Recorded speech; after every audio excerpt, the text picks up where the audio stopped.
Salut les enfants! Aujourd'hui, on va répondre à la question que s'est posée Abel.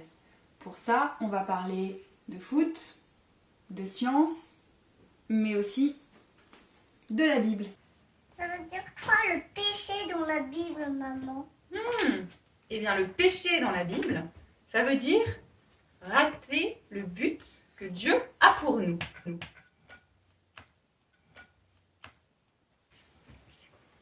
Tiens, mais c'est quoi le but de Dieu qu'il a fait pour nous? Le but de Dieu, c'est que l'on soit parfait. Je pense que c'est facile ou difficile? Difficile. C'est difficile de tirer dans un grand but? Non, c'est facile. Ah bon? Ouais. Abel, est-ce que c'est difficile de tirer dans un moyen but? Non, c'est moyen difficile. Non, c'est Vas-y, moyen tire. difficile.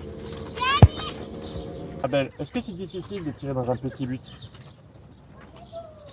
Mais les choses difficiles, je m'entraîne un peu et j'arrive. Alors Abel, tu t'es beaucoup entraîné aujourd'hui ou pas? Ouais. Et tu crois que tu arrives maintenant à tirer dans le tout petit but là? Vas-y, essaye. Oh, raté. Alors? Bah, ça marche pas. Mais il est trop petit ce but. Toi aussi, tu t'es peut-être déjà posé cette question. Le péché, le but de Dieu pour nous, être parfait.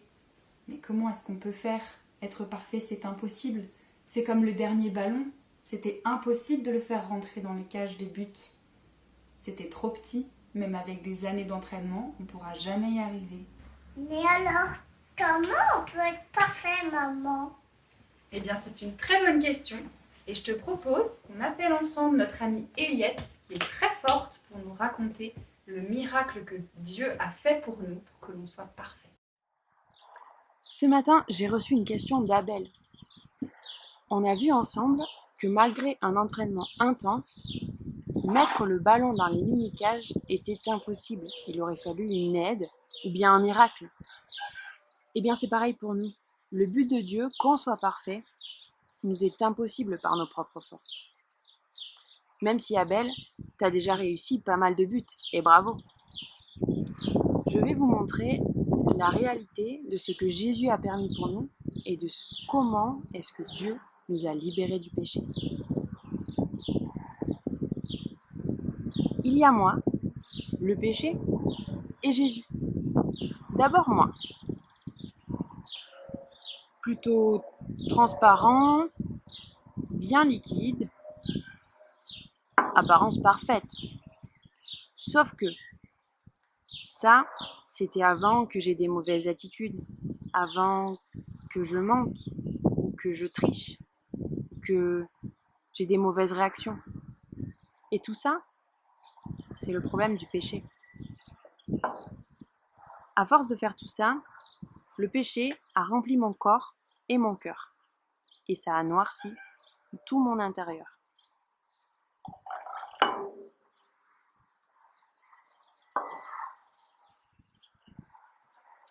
Sauf que ces mauvaises attitudes, ces mensonges, ces tricheries, Dieu n'en voulait pas pour moi. Et c'était pas son plan pour moi. Il a donc créé un plan de sauvetage parfait. Et as-tu une idée de qu'est-ce que c'est? Eh oui, c'est Jésus. Jésus. Complètement parfait, sans défaut, sans péché, sans tache, blanc, plus blanc que la neige. Dieu a envoyé Jésus sur terre pour qu'il vive, meure, mais surtout pour qu'il ressuscite. Et par la puissance de cette résurrection, nous délivrer du péché. Oui, parce que le péché n'a pas d'emprise sur Jésus.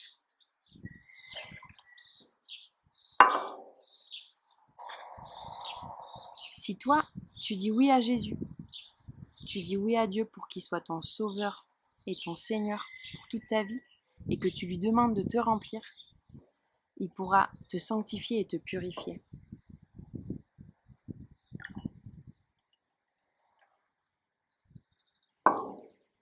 Tu seras alors délivré du péché.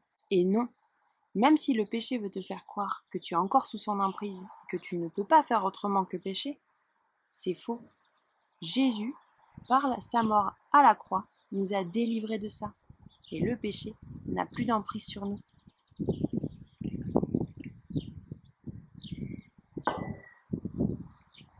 Avec Jésus dans sa vie, pour atteindre le but de Dieu, qui est d'être parfait, ça change tout.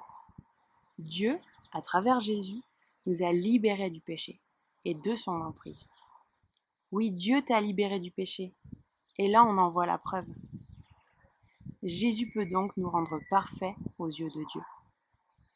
Et voilà, Joséphine, par cette expérience, on a pu visualiser l'œuvre du plan parfait de Dieu et visualiser la victoire de Jésus sur le péché à la croix.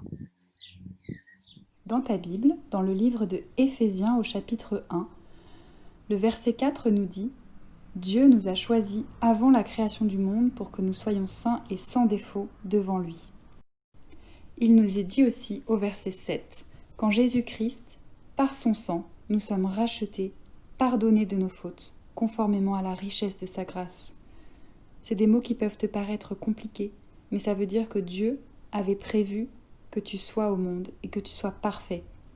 Et pour cela, il a donné la solution. Comme dans l'expérience de notre amie Eliette, on voit que Jésus peut laver nos fautes. Il peut nous rendre parfaits aux yeux de Dieu.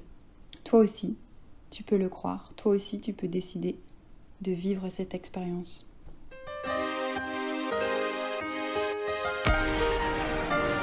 Ça fait plus de 2000 ans donc on n'y prête plus attention. Il faut vivre avec son époque car elle a toujours raison. Mais notre histoire serait en haillons si on enlevait ce maillon. ONG, hôpitaux, écoles crient son nom sous leur bâillon. Avant lui le pardon n'avait pas de pied à terre. Ses paroles arrivèrent comme une oasis en plein désert. Il a posé les fondements des droits de l'homme. Sa vie est la définition de l'amour qui se donne. Il a dit à chaque jour suffit sa peine. Il a dit aime ton prochain comme toi-même. Et avant de voir la paille dans l'œil de ton voisin, commence par enlever la poutre dans le tien. Qui est cet homme? D'où vient-il sinon tombé du ciel? Descendu pour nous y faire remonter. Entre l'humain et le divin, il est la passerelle, venu restaurer l'harmonie brisée. Oh oh oh oh oh oh oh oh oh oh oh oh. On imaginait Dieu au-dessus des nuages dans une tour d'ivoire. Voilà qui vient manger avec ceux qu'on évite du regard. Il s'est fait homme, sans privilège ou immunité, venu partager notre quotidien, notre humanité.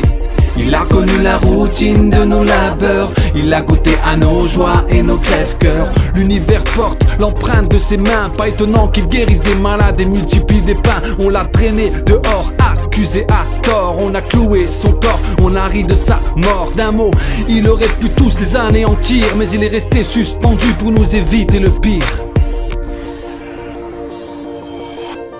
Qui est cet homme? D'où vient-il sinon tombé du ciel? Descendu pour nous y faire remonter.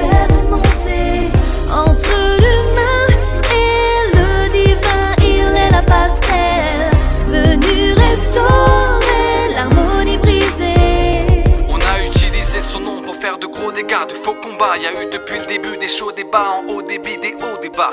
Mais en revenant à la source de ce qu'il a été, en lisant ceux qui ont vécu à ses côtés. Chacun bien sûr peut penser ce qu'il veut. Moi je crois qu'il est le sauveur, à la fois homme, à la fois Dieu.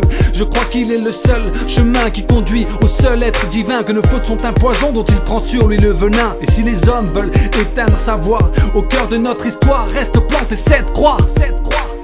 Ce tombeau ouvert, ce pardon offert, ce pont entre ciel et terre, ciel et terre, ciel et terre. Cet homme, d'où vient-il sinon tombé du ciel? Descendu pour nous y faire remonter pour l'éternité. Entre l'humain et le divin, il est la passerelle, venu restaurer l'harmonie brisée. Qui est cet homme? D'où vient-il sinon tombé du ciel? Descendu pour nous liberté.